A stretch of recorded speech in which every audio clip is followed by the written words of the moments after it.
Bonjour à tous et bienvenue dans votre journal des produits de bourse de l'Obstat du mardi 21 mai.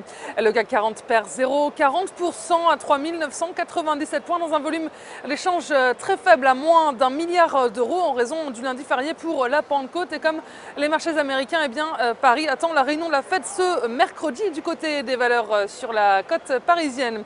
Renault termine sur la troisième marche du podium à plus de 0,4%. Renault Danone prend 0,84%. En revanche, le groupe d'aéronautique et de défense EADS souffre de la baisse du dollar par rapport à l'euro et lâche 0,96%. Et Wall Street termine sur une légère baisse pour cette première séance de la semaine.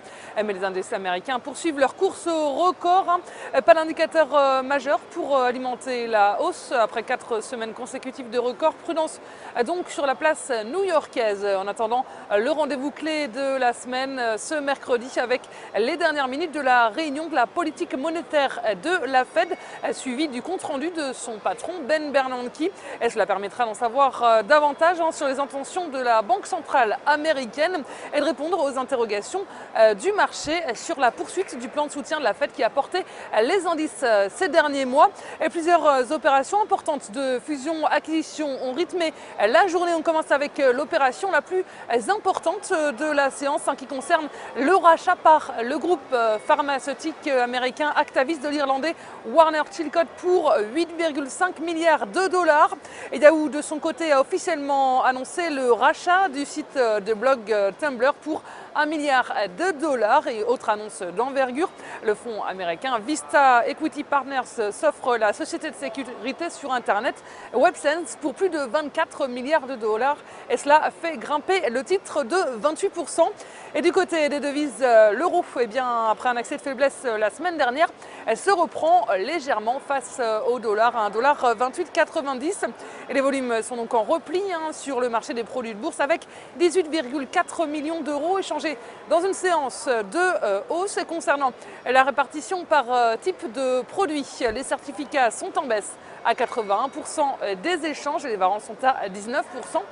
Et du côté des transactions, les certificats représentent 69% des échanges et les varants 31%. En ce qui concerne la répartition par sous-jacent, les indices sont en baisse avec 23% du marché, les actions sont à 75% et la répartition des transactions sur les varants nous indique que les indices représentent 20% des échanges, les actions sont à 76%, le taux de change est à 0%, les matières premières sont à 1%.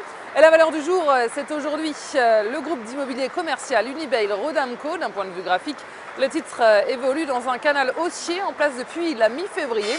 Il est soutenu par ses moyennes mobiles à 20 et 50 jours. Et de son côté, l'indicateur de vitesse RSI est positivement orienté et milite pour une accélération haussière à court terme, ainsi tant que le support reste à 197,30 €, une poursuite de la progression vers 22,50 € puis 235 €, vers 225 € puis 235 € est attendue.